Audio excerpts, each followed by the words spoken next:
Hi friends, നമ്മളന്ന് രാജരാജേശ്വര അമ്പലത്തിൽ നിന്ന് നേരെ പോയത് ഉടുപ്പിയിലെ കൃഷ്ണൻ്റെ അമ്പലത്തിലേക്കായിരുന്നു.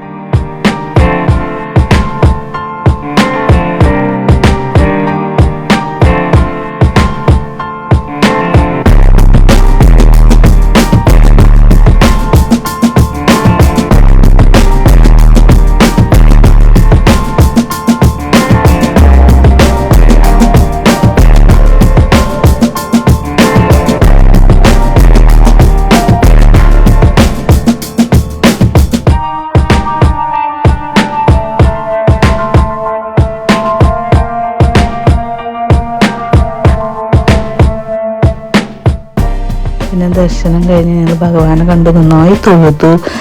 എന്നിട്ട് പുറത്തിറങ്ങിയിട്ട് നമ്മൾ അവിടുന്ന് ഒരു ചായയൊക്കെ കുടിച്ച് നമ്മൾ വീണ്ടും അവിടുന്ന് മൂകാംബികയിലേക്കുള്ള യാത്ര ചെയ്തിട്ടാണ്. ഇനി അടുത്ത് നമ്മൾ നേരെ എത്തുന്നത് മൂകാംബികയിലേക്കായിരുന്നു.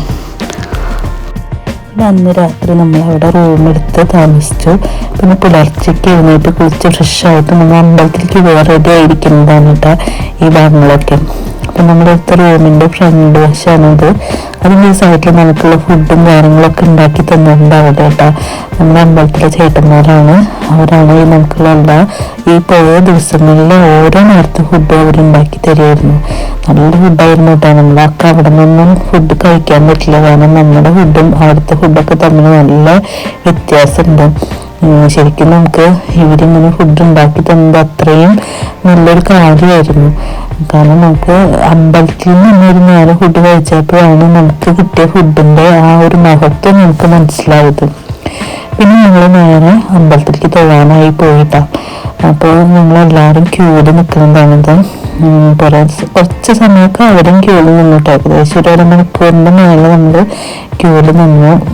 എന്നിട്ടാണ് ഉള്ളിലേക്ക് കയറിയിട്ട് മൂകാംബിക ദേവീനെ നമ്മൾ കണ്ട് തൊഴുതത്. നമ്മൾ മൂകാംബികയിലേക്ക് എത്തുക എന്നുള്ളതായിരുന്നു നമ്മുടെ ഏറ്റവും വലിയ ഒരു ആഗ്രഹം. അത് ദേവി നമ്മളെ അവിടെ എത്തിച്ചു. അവിടെ നല്ല ഇതിൽ ദേവീനെ കണ്ട് നമുക്ക് തൊഴാനും കാര്യങ്ങളൊക്കെ പറ്റിയിട്ടാണ്. കുറച്ച് നേരം ക്യൂവിൽ നിന്നാലും അതൊന്നും നമുക്കൊരു ബുദ്ധിമുട്ടോ കാര്യങ്ങളായിട്ട് തോന്നുകയും ചെയ്യില്ല കേട്ടോ. പിന്നെ ഞങ്ങൾ തൊഴുത് പുറത്തേക്ക് വന്നിട്ടുള്ള വീഡിയോ ആണ് കേട്ടത്. അവിടെയൊക്കെ നടന്നിട്ട് ഞങ്ങൾ അവിടുത്തെ വഴിപാടുകൾ ഓരോന്നായിട്ട് ചെയ്തു. പിന്നെ ചക്കരേനെ അവിടെ ദേവിയുടെ മുന്നിൽ നന്നായി നിർത്തി തൊഴിച്ചു. അപ്പോൾ ദേവിക്ക് സമർപ്പിക്കാനായിട്ട് ചക്കര കൊണ്ട് താമരപ്പൂവും മുല്ലപ്പൂവും ഒക്കെ ദേവിയുടെ നടക്കിൽ വെപ്പിച്ചു. അത് കഴിഞ്ഞ് ഞങ്ങൾ പുറത്തേക്ക് വന്നതിന് ശേഷം അവിടെ ഞങ്ങൾ കുറച്ച് നേരം ഇരുന്നു. പിന്നെ അവിടെ ചുറ്റുഭാഗത്ത് നമുക്ക് പിന്നെയും പ്രാർത്ഥിക്കാനൊക്കെ ഉള്ള സ്ഥലങ്ങളുണ്ടായിരുന്നു കേട്ടോ. അവിടെയൊക്കെ പോയി നമ്മൾ പ്രാർത്ഥിച്ചു. പിന്നെ നമ്മൾ ഫോട്ടോസൊക്കെ എടുത്തു കേട്ടോ. ആ ഭാഗത്തൊക്കെ പോയിട്ട് ഫോട്ടോസൊക്കെ എടുത്തു. ഒരുവിധം എല്ലാ ഭാഗത്തും നമ്മൾ അവിടെ അങ്ങനെ ഫോട്ടോ എടുക്കാനോ വീഡിയോ എടുക്കാനോ അങ്ങനെ പ്രശ്നമൊന്നും ഉണ്ടായിരുന്നില്ല. അതുകൊണ്ട് നമ്മൾ ഒരുവിധം എല്ലാ ഭാഗങ്ങളിലും എടുത്തു. പിന്നെ ഞങ്ങൾ അങ്ങനെ പോയിട്ട് നേരെ നെയ്വിളക്ക് കത്തിച്ചു കേട്ടോ. നെയ്വിളക്ക് കത്തിക്കാൻ റെസീറ്റാക്കി വിളക്ക് നമുക്ക് അവിടെ നിന്ന് തന്നെ തരും. നമ്മളതെടുത്തിട്ട് ഈ വലിയ വിളക്കിൽ കത്തിച്ചിട്ട് നമ്മളവിടെ കൊണ്ടുവയ്ക്കാം. അപ്പോൾ ഞങ്ങൾ നെയ്വിളക്ക് കത്തിച്ചു. പിന്നെ അവിടുത്തെ ഒരുവിധ ചെറിയ വഴിപാടുകളൊക്കെ ചെയ്തു. പിന്നെ അതിൻ്റെയൊക്കെ ഒരുവിധം പ്രസാദങ്ങളൊക്കെ അവിടെ വാങ്ങിക്കാൻ കിട്ടും.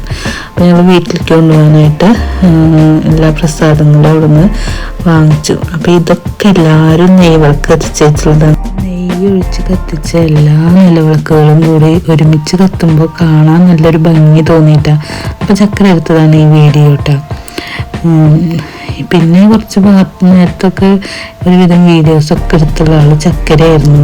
അപ്പോൾ ഞങ്ങളൊക്കെ അവിടെ പിന്നെ നടന്ന് കാണാനും ഒക്കെ ആയിട്ട് ഒരുപാടുണ്ട്. നമുക്ക് മൂകാംബികയിലെ ഓരോ ഭാഗങ്ങളും എത്ര കണ്ടാലും മതിയാവുന്നില്ല, എത്ര നടന്നാലും നമുക്ക് മതിയാവുന്നില്ല കേട്ടോ. അപ്പോൾ നമ്മൾ നടന്ന് കാണുക, അവിടെ ഇരിക്കുക, അങ്ങനെയൊക്കെ ചെയ്യാം. ആ സമയത്താണ് അവിടെ നമ്മുടെ ഗുരുവായൂർ ശിവേറ്റ് പോലത്തെ ഒരു കാര്യം കണ്ടത്.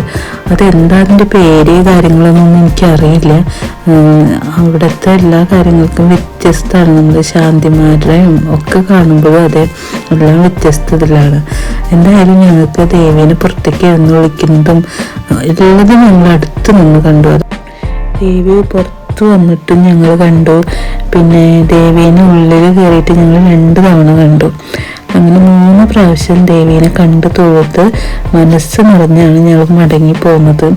കാരണം നമുക്ക് അത്രയും സന്തോഷം. എൻ്റെ ഏറ്റവും വലിയൊരു ആഗ്രഹമായിരുന്നു മൂകാംബികയിലെത്തുക, ദേവിയെ കാണുക, തൊഴുക എന്നുള്ളത്. അത് ശരിക്കും ഞങ്ങൾക്ക് നല്ല അത്രയും ഭാഗ്യത്തിൽ നമുക്കതൊക്കെ ദേവി അനുഗ്രഹിച്ച് തന്നു. കണ്ട ഇത്രയും വ്യക്തതയോടെ നമുക്ക് ഇത്രയും അടുത്ത് വെച്ച് കാണാൻ പറ്റിയതൊക്കെ ഞങ്ങളുടെ ഭാഗ്യമായിട്ടാണ് ഞങ്ങൾ കണക്കാക്കുന്നത്.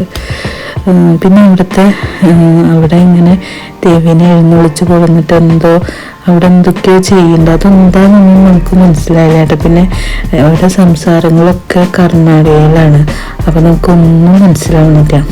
പിന്നെ അവിടെ ആദ്യം അതൊക്കെ ശരിയാക്കി നിർത്തിയാലും പിന്നെ പല്ലക്കിലാണ് ദേവീനെ വെച്ചിട്ട് 3 പ്രാവശ്യം കൊണ്ടുപോകുന്നത് കേട്ടോ. അതൊന്നും എന്താ കാര്യങ്ങളൊന്നും നമുക്ക് മനസ്സിലായില്ല.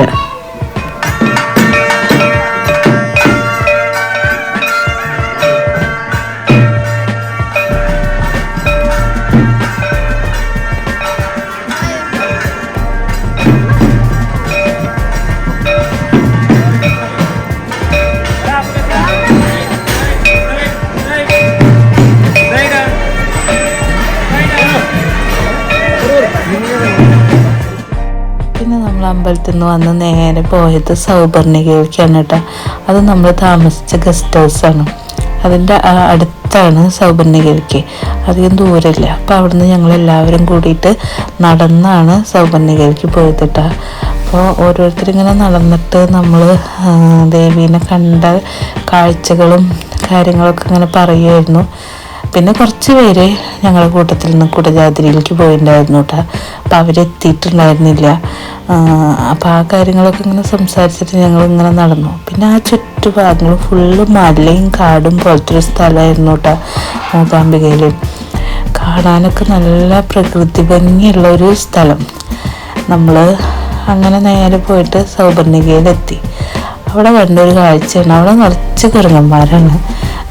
കുട്ടികളെയൊക്കെ കണ്ട എടുത്തിട്ടുള്ള കുരങ്ങന്മാർ. അങ്ങനെ ഞങ്ങൾ നേരെ പോയി സൗപർണികയിൽ വന്ന് ഞങ്ങളുടെ കൂട്ടത്തിൽ എല്ലാവരും സൗപർണികയിൽ ഇറങ്ങി. കുളിച്ചൊന്നുമില്ല കേട്ടോ, കുളിച്ചത് ചക്കര മാത്രം. ചക്കര നീന്തി കളിച്ചു സൗപർണികയിൽ. അവൻ നീന്തണ വീഡിയോസ് എടുക്കാൻ പറ്റില്ല, എന്നാലും കളിക്കണ കുറച്ച് ഫോട്ടോ ഒക്കെ എടുത്തു. പിന്നെ ഞങ്ങളുടെ കൂട്ടത്തിലുള്ളവരാണ് ഇവരൊക്കെ കേട്ടാ. എല്ലാവരും കുറച്ച് ആൾക്കാരൊക്കെ പുറത്തുനിന്നുള്ളവരുണ്ട് കേട്ടോ. ഞങ്ങൾ ചെല്ലുമ്പോൾ സൗപർണികയിൽ കുറച്ച് പേരൊക്കെ ഉണ്ടായിരുന്നു. അവരും ഇതിൽ പെട്ടിട്ടുണ്ട്. പിന്നെ കൂടുതലും നമ്മളെ കൂട്ടത്തിലുള്ളവർ മാത്രം തന്നെയാണ് കേട്ടോ. പിന്നെ നല്ല ഭംഗിയുണ്ട് സൗപർണിക കാണാൻ. പിന്നെ അധികം വെള്ളമൊന്നുമില്ല കേട്ടോ. നമ്മുടെ കാൽമുട്ട് വരെയൊക്കെ തന്നെ സൗപർണികയിൽ വെള്ളം ഉണ്ടായിരുന്നുള്ളൂ. ഞങ്ങൾ എല്ലാവരും വെള്ളത്തിലിറങ്ങി കുറച്ച് നേരം കളിച്ചു എന്ന് തന്നെ പറയാം. ചക്കര ഫുള്ള് കളിയായിരുന്നു. അങ്ങനെ ആകെ നനഞ്ഞു. ചക്കര ഒന്ന് നീന്തി, ചക്കര നീന്തൽ പഠിച്ചിട്ടുണ്ടായിരുന്നു. അപ്പം അത് ഞാൻ നേരിട്ട് ഇതുവരെ കണ്ടിട്ടുണ്ടായിരുന്നില്ല ചക്കര നീന്തുന്നത്. അത് സൗപർണികയിൽ നിന്നാണ് ഞങ്ങൾ കണ്ടത്. പിന്നെ ഞങ്ങൾ നേരെ അമ്പലത്തിലേക്ക് വീണ്ടും വന്നു. അത് ഞങ്ങൾ ഭക്ഷണം കഴിക്കാനായിട്ടായിരുന്നു കേട്ടോ. അമ്പലത്തിൽ 12 മണി സമയത്ത് ഭക്ഷണം ഉണ്ടെന്ന് പറഞ്ഞിട്ടുണ്ടായിരുന്നു. അപ്പോൾ അതിനായിട്ട് അമ്പലത്തിൽ ഭക്ഷണത്തിൻ്റെ ക്യൂ ആണ് ഇട്ടത്. അപ്പോൾ ഞങ്ങളിങ്ങനെ ക്യൂവിൽ നടക്കുമ്പോൾ ഞങ്ങൾ വിചാരിച്ചു ഇവിടെ തന്നെയാണ് നമുക്ക് ഭക്ഷണം കഴിക്കാൻ ഇരിക്കുന്ന സ്ഥലം എന്നാണ് വിചാരിച്ചിട്ടുണ്ടായിരുന്നത്. കാരണം ഇങ്ങനെ നടന്നിട്ട് അവിടെ ഇരിക്കാനുള്ള സൗകര്യമുണ്ട് നടക്കണതിൻ്റെ ഒപ്പം തന്നെ. അപ്പോൾ അവിടെ ഇരുന്ന് നമ്മൾ കയ്യിൽ പിടിച്ചിട്ട് കഴിക്കുക എന്നൊക്കെയാണ് ഞങ്ങൾ പറഞ്ഞത്. എല്ലാവരും ഇങ്ങനെ ഇരിക്കുന്നുണ്ട്. അപ്പോൾ ഓരോരുത്തർ വന്ന് ഇങ്ങനെ ഇരിക്കുന്നത്. അപ്പം ഞങ്ങളും അതുപോലെ ഇരുന്നു. അപ്പോൾ ഇങ്ങനെ പ്ലേറ്റിലല്ലെങ്കിൽ എന്തിലും നമ്മളെ കയ്യിൽ തരും, അത് പിടിച്ച് കഴിക്കാവും, അങ്ങനെയൊക്കെ ആയിരുന്നു വിചാരിച്ച് നോക്കുമ്പോൾ അങ്ങനെയൊന്നും അല്ലായിരുന്നു. ഭക്ഷണത്തിൻ്റെ സമയമായപ്പോൾ അവർ അപ്പുറത്തൊരു ഹാളുണ്ട്, അത് തുറന്നു. നമ്മളവിടെ പോയിട്ടൊരു പ്ലേറ്റ് വാങ്ങിച്ച് ഭക്ഷണമൊക്കെ മേടിച്ച് നമ്മളവിടെ ഇരുന്ന് കഴിക്കണം. അങ്ങനെ ഞങ്ങൾ അമ്പലത്തിൽ നിന്ന് ഭക്ഷണമൊക്കെ കഴിച്ചു, പായസം കുടിച്ചു. അത് കഴിഞ്ഞ് ഞങ്ങൾ വീണ്ടും പുറത്തേക്ക് വന്നു. പിന്നെ നമ്മൾ പോരേണ്ട ഒരുക്കങ്ങൾ തുടങ്ങി. അമ്പലത്തിൽ നിന്ന് ഞങ്ങൾ ഭക്ഷണം കഴിച്ച് പുറത്തിറങ്ങിയപ്പോഴാണ് അമ്പലത്തിൻ്റെ ഒരു സൈഡിൽ ഈ രഥം കണ്ടത്. അപ്പോൾ കണ്ടപ്പോൾ ഒരു കൗതുകം തോന്നി. അപ്പോൾ ഞാൻ വീഡിയോ എടുത്തത് കേട്ടോ. അത് കഴിഞ്ഞ് ഞങ്ങൾ നേരെ ബസ്സിൽ കയറി തിരിച്ചു പോവുകയാണ്. പോണ സമയത്ത് ഞാൻ നേരത്തെ പറഞ്ഞില്ലേ നല്ല ഭംഗിയുള്ള സ്ഥലമാണ്. അപ്പോൾ ഈ കാടും മലയൊക്കെ പോലത്തെ സ്ഥലം ഇങ്ങനെ വണ്ടിയിലിരുന്ന് വീഡിയോ എടുക്കുമ്പോൾ ഒരു പ്രത്യേക ഭംഗി തോന്നി. അപ്പം ഞാനങ്ങനെ ചെയ്തതാണ് കേട്ടോ. പിന്നെ ഇന്നത്തെ വീഡിയോ ഇത്രയേ ഉള്ളൂ. എല്ലാവർക്കും ഇഷ്ടപ്പെട്ടു എന്ന് വിചാരിക്കുന്നു. എല്ലാവരും ലൈക്ക് ചെയ്യുക, ഷെയർ ചെയ്യുക, സബ്സ്ക്രൈബ് ചെയ്യുക. അപ്പോൾ ഓക്കെ ഫ്രണ്ട്സ്, താങ്ക് യു. ഇനി ഇതിൻ്റെ കുറച്ച് ഭാഗങ്ങളും കൂടി ഉണ്ട്, അതിനി അടുത്ത വീഡിയോയിൽ വരും. Okay, by.